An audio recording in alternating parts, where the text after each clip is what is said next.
దావీదు వంశమున యూదా గోత్రములో కన్యమేరి గర్భమున యేసు జననముందెను.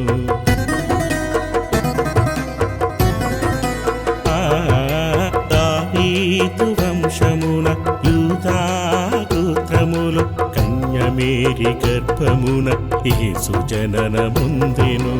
ఈ జన్మ పాప విమోచనకై పరిశుద్ధుని సంకల్పం,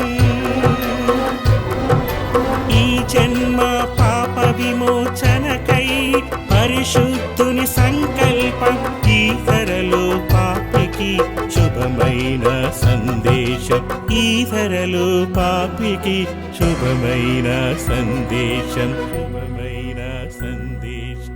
హల్లెలూయా క్రిస్మస్, హల్లెలూయా